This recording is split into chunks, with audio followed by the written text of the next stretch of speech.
Welcome to the Wolf Talk podcast. We've got another fantastic episode here. We've got a great guest on, guest that's taken the world by storm. He's a fighter, he's a promoter, he's a microphone MC, he's everything in the world of fighting. Jordan Burnett, thank you for joining us, mate. Thanks for having me on, brother. How's things going? All good, bro. All good. Looks like you're busy and got a busy year coming up. Yeah, bro. Do you know what? I've been busy since probably mid last year. I picked up a little injury and I'm going to just start focusing on other sides of things with the promotion, with my club, and try to line up a few big things for this year. So you got one lined up. I think it started, you was talking about February, but in March for the BKFC. Yeah, bro. I got moved from the AO Arena in Manchester up to the Utilia Arena in Newcastle on the 14th of March now. How did that come about? Is it something Do you you know what planned on? yeah, I had gotten in mind, you know, I don't live far from Conor McGregor, you know what I mean? I know a couple of lads up in the gym, and I obviously see the BKFC all over me Instagram, you know what I mean? And it's kind of had to give me a little fire me up to try just get in there and test it out and see what it's all about. But yeah, no, it's had to give me a little bit of fire. I'm excited to get in there now on the 14th of March. Did you reach out to them or did they reach out to you for Well, it? you know what? I actually got chatting to Andrew when came up in conversation, and then we were planning this since October. This is going on since before October. We were planning this, but obviously we were waiting for something big to pop up. Now it was supposed to be in Manchester in the AO Arena, which would have been absolutely massive. But either way, it's going to be live on the zone. It's going to be in a big arena. I'm happy to just get in there anyways and just let them know what I'm all about. And then they're coming to Ireland, hopefully start the summer, I think. So get in, make a statement here, get the homecoming, go in, put on a show, bring all my own people. Is it something you've had to make big adjustments for, or do you think you've got the skills in the arsenal No, as it is? no, not really. You get into boxing. Boxing is more technical, but look, I'm fucking from the heart of Dublin. Do you know what I mean? I've fucking been fighting on the streets my whole life. It's nothing new to me, brother. I've seen something as well about you on a card on the Rampage Jackson and Mashard Evan card. Yeah, bro. Do you know what? There's been big opportunities being in the works over and over, but a lot of them didn't fall through. So, do you know what? I tried to not get my hopes up when big things were lined up, because this is the fight game. Anything can happen. Opponents can pull out, someone could get injured, and I try not to get my hopes up. Do you know what I mean? But I am this year. I'm going to try stay ready. Now, it would have been an absolutely massive card to get on. It was in Albuquerque, New Mexico. Now that was I was going over there to defend that ICB title above my head, but the thing is, brother, in that influence game, none of them want to fight. So, this is why I had plans for the BKFC, because it's not like no one's ever going to turn down a fight for me. They're all absolute dogs in there, and there's constantly going to be fights. You know what I mean?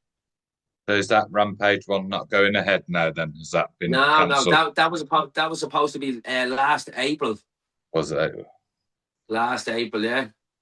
So you're solely focusing on the BKFC now. Focusing on that for now, yeah. I'm going to get in now on the 14th of March, see how the body holds up after, and see how many times I can do it a year now. Because obviously, it's a rough old sport, you know what I mean? So I'm going to get in, see how the body holds up. If I can do it at least 3 or 4 times a year, if this works out well, I'll have a talk with the bosses, you know what I mean? And see what happens with a contract. If I get in here, take the win home, when I am going to take the win home, after I put on a statement. See if we'll get a contract, and see can we talk some sort of money, because at the end of the day, in this influence game that I was in, there is good money in it, but at the end of the day, you have to be fighting to make money, and nobody wants to fucking fight me, you know what I mean? So I know you're focusing on fighting, but you've got your own promotion as well. How's things going with that? Yeah, do you know what, bro? We started this last year, and we've got huge things in the pipeline for this year for Crown Boxing Promotions. It's absolutely taken Ireland by storm now. It's probably one of the biggest promotions, unlicensed promotions in Ireland at the minute. I would say we have a card on the 21st of March. We actually have two ex-Misfits fighters on it. We've three lads, a lad coming out from New York. We've three English lads. We're going international with this one. But look, I'm looking to give all the Irish lads like myself, who've came from absolutely nothing, with who can get in and hand ourselves, and give them a platform to get in and perform on and make a name for ourselves. That's great. How do you find things juggling it for between the coaching people, You know what, fighting, bro? and I actually really enjoy it because I actually own my own club in Finglas, and most of my lads who come and train under my roof, they're the lads I prioritise to go on the show. What we do, we match them up with other lads from other clubs, or we put on Instagram, we get matches up for them, and we kind of get all my own lads fighting out of the club. Where these lads aren't going to go amateur, these are looking to go down the same route as me. They all looked at me, seeing what where I'm after getting through all this sport, and they're looking to get into the same. And I think I'm in a position to help them all get where they want to be. going back, we like to go back with our guests just to get a bit of a feeling for the guests. What was life growing up for you? Like, how did it all start? Bro, well, to be honest, you know, I had a good childhood. Grew up. I have five little brothers. Um, Good little brothers now. Don't get me wrong. We all fucking killed each other in the gaff growing up. You know what I mean? Me being the oldest as well, I always had to put them in their place. You know what I mean? One thing I say, my brothers are all little hardy cunts, but yeah, no, life was always good. We moved to a different area then when I was about 10, and I started school over there, and that's where I kind of started meeting all my friends that I have now, and everything came from there. Yeah, but my little brother then died 3 years ago, and so now this is where my career kind of started off, because when my little brother passed away, I kind of turned to boxing for my mental health. And it's little did I know everything was going to work out the way it did, but it was obviously God guiding in a way, you know what I mean? Oh, shit, I'm sorry to hear about that, mate. I've lost a Thank brother you, as well, bro. so I know how you feel going through that. Is that something that really drove you on and inspired you then to make Bro, do you know something? what? It still is me. This is me drive, bro. I'm doing it all for him. I'm doing it for my daughters, for myself, for all my family now. You know what I mean? After all this shit we went through after he died, and we have shit going on with the government here in Ireland and stuff now over his case, over the hospitals and stuff with him. You know, it's gonna be very, very hard. We're gonna be brought through this year, but like fighting is what keeps me sane and what keeps me mentally stable. Is growing up, was you ever involved in any form of combat or anything, or is it something No, that's but do literally you know come? what? It's fucking mad because I never actually even done a sport when I was growing up. I had a rough teenage life growing up. I actually ended up on drugs, drinking drugs, and I was a drug addict for like 5 years, and an alcoholic. And I was going through a lot of depression and anxiety. I was in and out of treatment centres to get help, doctors, everything. You know, I had a very bad passive addiction. What was that part of your life like? So now what, From day bro? I to look day? back now, and the last 2, 3 years have been just so fast. It's hard for me to even look back and even remember. You know what I mean? Because I was kind of what I'm after doing the last 3 years. I wish that I had done it sooner in my life. You know what I mean? But look, I can't turn back the clock. You know what I mean? At the time, but I'm just glad I started doing what I'm doing when I did. You know what I mean? Especially now having my own two kids, two daughters here. I just think I'm in the right position now to make them very comfortable when they're older. It, it's obviously you're obviously a great role model to have changed your life around and be getting back onto track. But it's something we promote as well, whether it be boxing or any form of combat, just getting yourself in that gym, getting 100%. your mental health right and your physical health. You can change your life around with it. 100%. How You know what? It's popular good to see. Like that's one thing I take from owning the club. Like I see all these kids from around the area coming in training in my club that could be out there getting in trouble with the guards, or they could be out partying with their friends on the weekend, but yet they're turning up to my club on a Thursday night, Tuesday night, Saturday morning, not out partying on Fridays. And it's just I wish I had something like that when I was growing up around the area, where it was so welcoming when you went in, because you know yourself, you're growing up. I've went in and out of boxing clubs when I was younger, and I never felt good enough, and I just never felt welcomed. We're in my club; it's like one big family. Like we have 40 people there. We have young boys, young girls, we've old men. We fucking like the gap in the age groups is bleeding madness. How and like me and my partner Gav, who run the club, like it's just what we're after building up from that in the last year is absolutely amazing. You know what I mean? you feel like you've become a mentor for them younger lads? 100%. And you know what? This was always my goal, was the kids. You know what I mean? And this is one thing that I'm going to keep doing this for, is to show them all that you can do whatever you put your mind to. How many kids have you got that use your gym now? I would say like roughly around 40. Do you find it hard trying to educate the kids to get them into the gym? Nah, do you know what?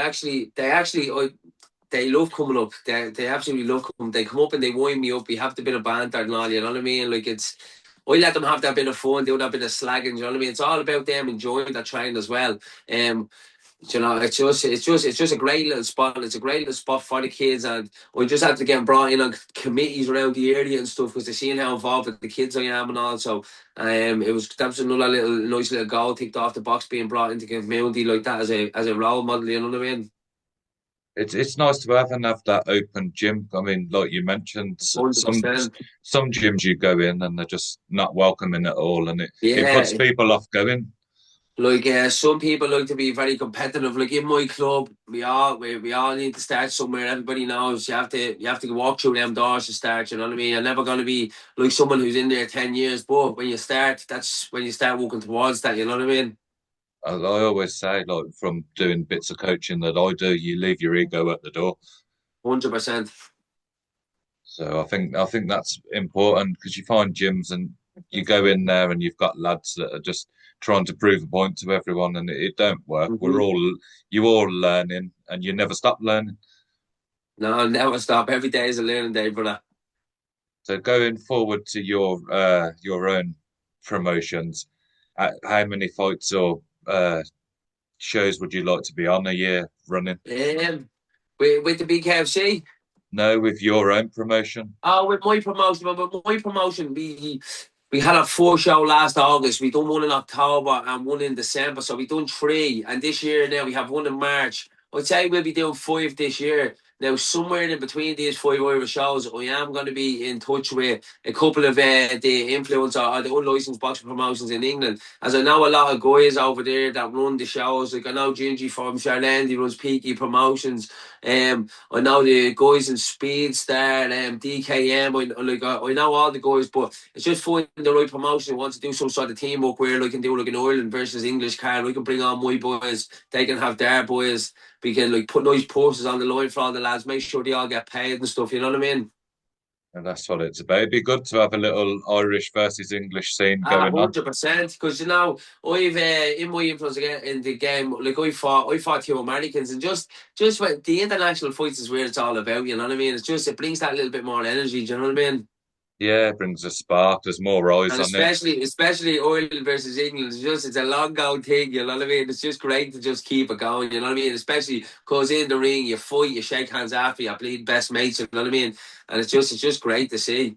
But that's it. And you got the rivalry between Ireland and England, and Yeah, you can have a bit of banter going forward, but it brings yeah, eyes hundred on it as percent. well. Yeah, definitely. It's all about the builds up. Like people have to sell that fight as well in a way. You know what I mean? So you've got your promotion going and the BKFC coming up. What after that? Are you going to solely Um, focus on bare knuckle or? I'm hoping now. I'm hoping now by midweek or the end of next week. Now it's going to be officially announced by the BKFC with me opponent and stuff. Because I can't mention opponents or anything yet. Now I can mention the venue, but I can't say the opponent. But I know my opponent. I'm looking forward to him. He's a lot of experience. He's 10 times more fights than me. Anyways, you know what I mean. So, but look, at the end of the day, they offered me another opponent. Then they changed it. I didn't give a fuck who the game is. So just get me in there, and I'm not prepared to pick fights in my fighter. I'll fight whoever you throw at me, you know what I mean? And do you plan on focusing going forward on the BKFC, or do you want to get back to the Well, glove? look, I'm getting on the BKFC. I'm going to make me appearance on the zone. God knows what's going to come after that, brother. Do you know what I mean? It's going to be seen by millions worldwide. God knows who's going to want a piece of the cake. You know what I mean? Or who wants to sign me up? Or who wants me on that promotion? Do you know what I mean? But at the end of the day, money talks, and this is what I'm here for. And what's more important to you, the money you bring in or titles? Fuck that title's got a dust. That's sitting up there a year now. You know what I mean? I want fucking money. So it's a Take that. Take that dust. short career, a fighting career. You have to make what you can while you're in it. 100%, bro. 29 now, you know what I mean? If I say I'll do this till I'm 35, bro, that's me goal. 45 and I'm out of this. And what is the end goal going forward for you? What do you want to achieve? To be honest, I don't really have an end goal yet. I'm enjoying the process of it all. So I haven't got an end or anything on it yet. But look, just if things work out the way I want them to work out. If they happen sooner rather than later, it won't be a long career if it works out the way it is at the minute. You know what I mean? At the end of the day, I'm just looking to get in here, make me family comfortable, myself comfortable. I'm not looking to be fucking brain dead when I'm being 35. You know what I mean? With two kids. You know what I mean? So, yeah, A- bro, that's it. That's the plan. After you hang the gloves up, what you're going to do? Just focus more on your Well, you promotion. know what? Like I had my own building company and stuff. Do you know what I mean? Like, I'm a businessman. You know what I mean? I'm all about business. Um, the promotion that is going to be one of my main goals is to expand that, maybe bring it to the likes of the same way Misfits grew up all there. Maybe I can do that here in Ireland with my show. Like you have Darren Hill there in England now running Gorilla Promotions and stuff. You know what I mean? I want to build a promotion solid like that in Ireland, which is going to run for years and years. You know what I mean? And can you see that going worldwide? And it's going smooth now, so I don't see why it's going to change, brother. The fact it's only going to get bigger and better each time.